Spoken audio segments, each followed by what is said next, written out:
Good morning everyone, कैसे आप सभी। आशा करता हूँ कि आप सभी बिल्कुल स्वस्थ मस्त और जबरदस्त होंगे। तो दोस्तों, मैं बंसनाथ जी सबसे पहले आप सभी का अपने चैनल पर मोस्ट वेलकम करता हूँ। साथियों, आज मैं फिर से आप लोगों के लिए पैसिव वॉइस को लेकर के और एक नई जानकारी लेकर के आपके सामने उपस्थित हूँ और आशा करता हूँ कि आज का वीडियो आप लोगों को बहुत पसंद आएगा। और आज का जो वीडियो है दोस्तों, वो है फ्यूचर टेंस को लेकर के। फ्यूचर टेंस में एक्टिव और पैसिव के क्या रूल्स होते हैं, कैसे उसके अनुवाद बनते हैं और कैसे एक्टिव को पैसिव में चेंज किया जाता है, इन सारी बातों के विषय में आज मैं इस वीडियो के माध्यम से बताऊंगा। तो दोस्तों, बने रहिएगा अंत तक। और एक रिक्वेस्ट होगा कि अगर वीडियो अच्छा लगे तो इसे लाइक करें, शेयर करें और साथ में यदि आप हमारे चैनल पर नए होंगे इसे सब्सक्राइब जरूर कर लेंगे ताकि हमारा हर वीडियो आप तक पहुंचता रहे। तो आइए देर न करते हुए चलते अपने वीडियो की तरफ। तो दोस्तों, आज का जो विषय है वो है future tense passive voice. Active passive दोनों को लेकर इसलिए चलते हैं कि एक्टिव का भी आपका क्लियर होते चलेगा कि उसका पैटर्न क्या होता है और पैसिव का पैटर्न के दोनों में फर्क क्या होता है, ये आपको अच्छी तरह से समझ में आ जाएगा। तो आइए देखते हैं, सबसे पहले हम सिंपल फ्यूचर की बात करते हैं। इसको फ्यूचर इंडिपेंडेंट कहिए या सिंपल फ्यूचर कहिए, यही बात है। तो इसमें एक्टिव वॉइस का जो रूल होता है बहुत ही सिंपल होता है। सब्जेक्ट प्लस सैड या वी प्लस V1, कुछ नहीं लगता है। सैड के बाद V1 होता है और इसके बाद अदर वर्ड्स लिख देंगे, ऑब्जेक्ट लिख देंगे। और दोस्तों, अब यहाँ पर बात आती है सैड और वी की। तो मैं अपने पिछले वीडियो में बता चुका हूँ कि आई और वी के साथ सैड होता है और बाकी सब के साथ विल होता है। अब देखते हैं पैसिव वॉइस का पैटर्न। पैसिव वॉइस में देखिए सेम वही चीज है, सब्जेक्ट प्लस शैल या वी और इसमें बढ़ क्या जाता है बी। शैल के बाद विल के बाद बी जो लगा दीजिए, शैल बी विल बी और इसके बाद V3। तो आप जानते हैं कि पैसिव वॉइस में कोई भी केस हमेशा V3 का ही उपयोग होता है, तो V3। और ये चीज और आप लोगों को पता होगा कि सब्जेक्ट को ऑब्जेक्ट और ऑब्जेक्ट को सब्जेक्ट बनाया जाता है। तो चलिए, तो इसका पैटर्न और इसका पैटर्न में फर्क क्या है आप देखें। इसमें शैल बी प्लस V1 है और इसमें शैल be will be plus V3 है और इसके बाद बाई प्लस ऑब्जेक्ट तो लिखा जाता है। आइए अब देखते हैं फ्यूचर कंटिन्यूअस। फ्यूचर कंटिन्यूअस में दोस्तों जो एक्टिव वॉइस का जो पैटर्न होता है वो होता है सब्जेक्ट प्लस शैल बी और प्लस बी इसमें आ जाता है। इसमें आ जाता है शैल बी के बाद बी और बी के बाद V4, यानी ING जोड़ेंगे क्रिया में और इसके बाद ऑब्जेक्ट। लेकिन जब इसका पैसिव पैटर्न करेंगे तो दोस्तों किसी ग्रामर में पैसिव पैटर्न इसका नहीं दिया है फ्यूचर कंटिन्यूअस का। लेकिन अगर आप जाना चाहें तो इसलिए मैं दे दिया हूँ subject plus shall be plus be तो रहेगा ही रहेगा और इसमें बी के बाद बिंग जोड़ेंगे। कंटिन्यूअस कोई भी हो, चाहे प्रेजेंट का हो, चाहे पास्ट का हो, चाहे फ्यूचर का हो, अगर कंटिन्यूअस है तो इसमें बिंग आता है। कंटिन्यूअस का ये पहचान है, तो बिंग आएगा प्लस V3 हो जाएगा। तो दोस्तों, ये नोट मैंने इसलिए लिख दिया है, इसमें कई हो जाता है शैल विल है, इसके बाद बी भी है, बिंग भी है। नोट को कहाँ लिखेंगे तो दोस्तों याद रखेंगे, नोट जब भी प्रयोग होगा तो शैल विल के जस्ट बाद नोट, इसके बाद बी लिखा जाता है। अब देखते हैं फ्यूचर परफेक्ट का। तो फ्यूचर परफेक्ट में दोस्तों, फ्यूचर परफेक्ट में subject plus shell will plus has नहीं आता, याद रखेंगे। इसमें हैज का प्रयोग नहीं होता है, केवल शैल विल है। इसी से पता चल जाता है कि किसके साथ शैल और किसके साथ विल लिखेंगे, बाकी सबके साथ हैव रहेगा और प्लस V3। परफेक्ट का पहचान है V3 ही होगा, चाहे प्रेजेंट हो, पास्ट हो या फ्यूचर हो। अब इसका पैसिव पैटर्न देखेंगे तो शैल है, शैल विल के बाद जो हैव आता है, हैव के बाद विल की ओर जोड़ देना है, बाकी V3 ऑलरेडी पहले से। तो दोस्तों, आशा करता हूँ ये जो पैटर्न जो है एक्टिव का और पैसिव का फ्यूचर में क्या होता है आप लोग समझ चुके होंगे। आइए अब इस एग्जाम्पल के माध्यम से हम लोग समझ करते हैं। जैसे अभी एक वाक्य लिया गया, आई शैल नॉट ईट एग्स, मैं अंडे नहीं खाता हूँ, मैं अंडे नहीं खाऊंगा। अब इसका जो पैसिव में करेंगे तो पैसिव में देखिए शैल विल के बाद क्या है बी, इसमें बी नहीं है, हम क्या जोड़ देंगे बी जोड़ देंगे तो हो जाएगा। अब आई को और ये भी जानते हैं कि सब्जेक्ट को ऑब्जेक्ट की जगह पर और ऑब्जेक्ट को सब्जेक्ट की जगह पर लिखेंगे। तो ऑब्जेक्ट क्या है एक्स, तो एक्स को हम पहले लिखेंगे एक्स और एक्स के साथ वी आएगा। ऐसा नहीं क्या पर शैल है तो शैल लिखेंगे, ठीक है। यहाँ से नहीं, मायने रखता है कि सब्जेक्ट क्या है, सब्जेक्ट के आधार पर शेड्यूल का निर्णय करते हैं। तो एक्स विल, अब इसमें नॉट है तो पहले नॉट लिख लेंगे और तब बी लिखेंगे, not be, x will not be. अब V3 ईट जो है ये कहाँ चेंज हो जाएगा, V3 में नॉट बी ईटेन, ईटेन, और ईटेन के बाद जो सब्जेक्ट होता है आई उसको बाई से जोड़ते हैं, बाई मी, आई का ऑब्जेक्ट मी हो जाता है। आइए तो सेकंड देखते हैं, he will be playing cricket, वह क्रिकेट खेलता रहेगा, वह क्रिकेट खेलता रहेगा। तो स्टार रहेगा तीन लाइन कंटिन्यूअस का पहचान, उसमें shall be will be plus B four किया जाता है, आई लगाया जाता है। अब इसको जब पैसिव में करेंगे तो देखिए पैसिव में क्या हो जाएगा, जो क्रिकेट है वो सब्जेक्ट हो जाएगा, क्रिकेट, क्रिकेट के साथ भी लाएगा। अब इसमें जो है तो पहले नहीं ये प्लेइंग है, तो इसमें विल के बाद जो बी है और इसके बाद देखिए बी के बाद being, cricket will be being, will be being. और इसके बाद अब प्लेइंग है ये V3 हो जाएगा, देखिए यहाँ पर बी बिंग के बाद V3, तो V3 प्लेड हो गया। Cricket will be Bing played, इसके बाद बाई हिम,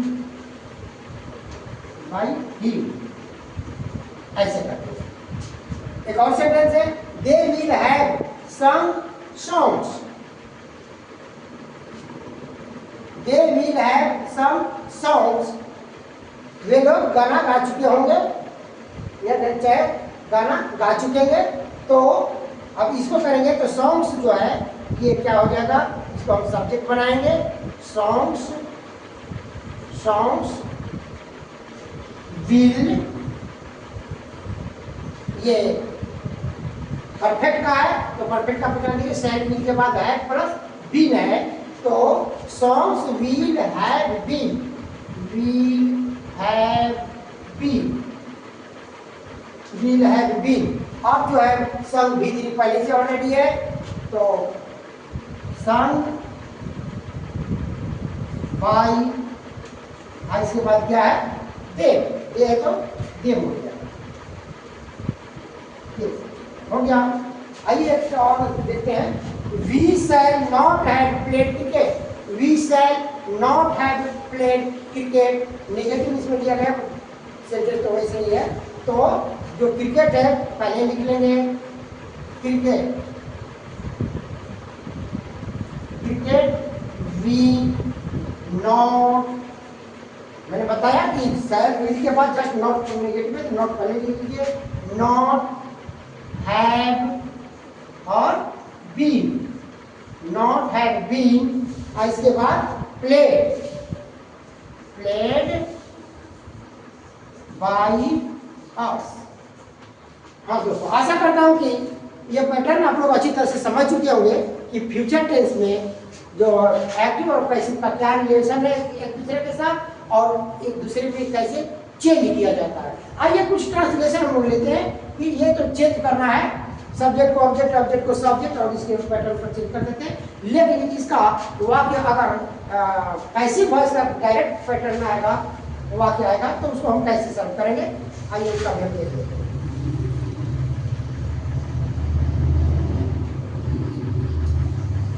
अब जैसे मान लीजिए कि चोर कैसे पकड़ा जाएगा, चाहे अपराधी कैसे पकड़ा जाएगा, अपराधी कैसे पकड़ा जाएगा, अपराधी कैसे पकड़ा जाएगा,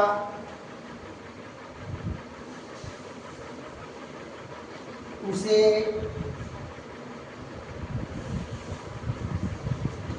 क्यों नहीं पीटा जाएगा,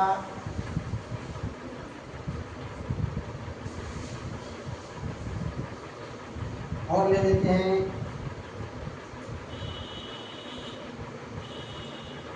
या तो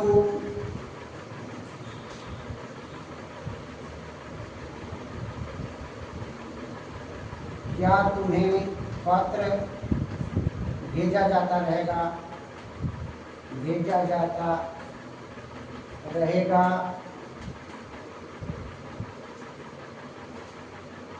तो इस प्रकार का या हम लोगों को चाहे हमें अंग्रेजी कब पढ़ाई जाएगी, कब पढ़ाई जाएगी, ऐसा वाक्य आता है। एक्टिव का वाक्य और इस वाक्य में अंतर होता है ना। आप देखेंगे कि जो मेन वर्ब है पकड़ना, पीटना, भेजना, पढ़ाना, लेकिन इसके बाद इन वाक्यों में अगर डायरेक्ट एक्टिव रहता तो इसी में गा देगी, इसी में लगाया जाता है। लेकिन यहाँ पर क्या है, सब में आ ए ई का मात्रा है और इसके बाद जाएगा, जाएगा, जाता रहेगा, ये सब तो ये पहचान होता है। और यहाँ पर आप देखेंगे कि अपराधी है, यहाँ पर कोई काम नहीं कर रहा है। अपराधी कैसे पकड़ा जाएगा, मैंने पकड़ने वाला कोई दूसरा होगा, ये काम नहीं कर रहा है, इसलिए इसको पैसिव कहा जाता है। उसे क्यों नहीं पीटा जाएगा, यहाँ पर उसे जो सब्जेक्ट नहीं है वो कोई काम यहाँ पर नहीं कर रहा है। क्या तुम्हें पत्र भेजा जाता रहेगा, या तुम जो वर्ड है ये कोई काम नहीं कर रहा है, तुम पत्र भेजने का काम नहीं कर रहे, उसको पत्र भेजा जाएगा या नहीं भेजा जाएगा। हमें अंग्रेजी कब पढ़ाई जाएगी, हम लोग काम नहीं कर रहे हैं, हमें पढ़ाया कब जाएगा, पढ़ाने वाला कोई और है, यानी ये सब्जेक्ट नहीं है, ये सब्जेक्ट के रूप में पैसिव वॉइस में आया हुआ है। जो ऑब्जेक्ट हुआ करता है तो ऑब्जेक्ट को सब्जेक्ट बनाया जाता है, डायरेक्टली ये सब्जेक्ट बना हुआ है। तो अब इसको हम जब ट्रांसलेट करेंगे अपराधी कैसे पकड़ा जाएगा, तो अपराधी द क्रिमिनल नहीं, कैसे पकड़ा जाएगा, इंट्रोगेटिव है तो इंट्रोगेटिव वर्ड पहले होता है हाउ, और इंट्रोगेटिव वर्ड में जो भी क्वेश्चन वर्ड होता है उसके जस्ट बाद shall, will, is, are, am, can, could, was में जो भी डू, डज, विल लगाना होता है यही पर आता है। तो हाउ विल, अब इसके बाद subject the criminal, how will the criminal. अब जैसा कि हम देखते हैं कि ये सिंपल फ्यूचर का है, तो सिंपल फ्यूचर में क्या लगता है, बी प्लस बी थ्री लगा दीजिए। How will be the criminal, how will the criminal be, क्या पकड़ा जाएगा, अरेस्टेड, चाहे कॉट भी लिख सकते हैं। How will the criminal be caught, अपराधी कैसे पकड़ा जाएगा, उसे क्यों नहीं पीटा जाएगा। यहाँ पर उसे सब्जेक्ट है, सब्जेक्ट लेने के रूप में क्यों नहीं है, ये भी इंट्रोगेटिव है, तो व्हाई लिखेंगे, व्हाई के बाद जस्ट विल आएगा, व्हाई विल, इसके बाद सब्जेक्ट बनाएंगे ही को, उसे का he, why will he not, why will he not. Negative आप यहाँ पर भी दे सकते हैं तो वोंट होगा, व्हाई वोंट ही, या अगर सेपरेट लगना चाहते हैं सब्जेक्ट के हमेशा बात करता है।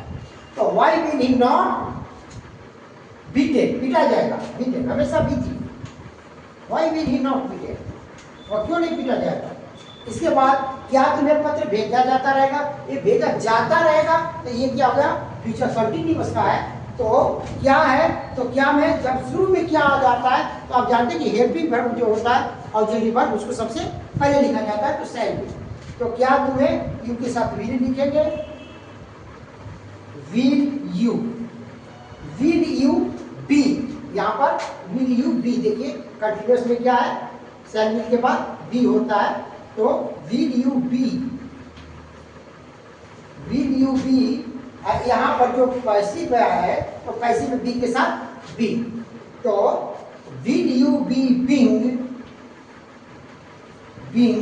अब भेजा जाता है, मेन वर्ब क्या है, भेजना का सेंड का B3 send, will you be being send the letter,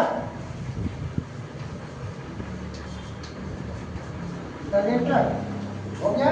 एक और सेंटेंस है, हमें अंग्रेजी कब पढ़ाई जाएगी, कब है, यहाँ पर फ्यूचर, सिंपल फ्यूचर है, फ्यूचर की लिखी तो कब का पहले लिखेंगे when will.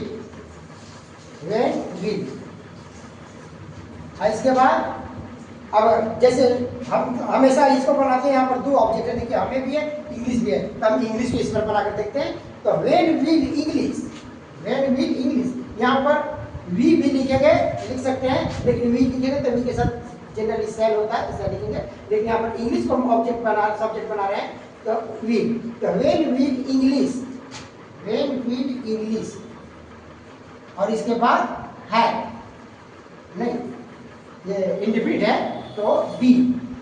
When will English be taught, पढ़ाई जाएगी, taught. When will English be taught, taught to us. हाँ दोस्तों, when will English be taught to us. तो आशा करता हूँ कि यह जो आप लोगों को अच्छी तरह से समझ में आ गया होगा कि इसका ट्रांसलेट कैसे पैसिव वॉइस में किया जाता है और एक्टिव को पैसिव में चेंज कैसे किया जाता है, ये आप लोगों को अच्छी तरह से समझ में आ चुका होगा। तो दोस्तों आज के लिए बस इतना ही, और वीडियो अच्छा लगे तो इसे लाइक शेयर करना नहीं भूलेंगे दोस्तों, और कमेंट में जरूर लिखेंगे कि आपको वीडियो ये कैसा लगा। और दोस्तों अगर नए हैं तो इस चैनल को सब्सक्राइब जरूर कर लेंगे ताकि इसी तरह का और वीडियो आप लोगों को हमेशा मिलता रहे। तो दोस्तों आज के लिए बस इतना ही, मिलते हैं एक नई जानकारी से के साथ नए वीडियो में। तब तक के लिए आप सबको बहुत बहुत धन्यवाद। Thank you all the best.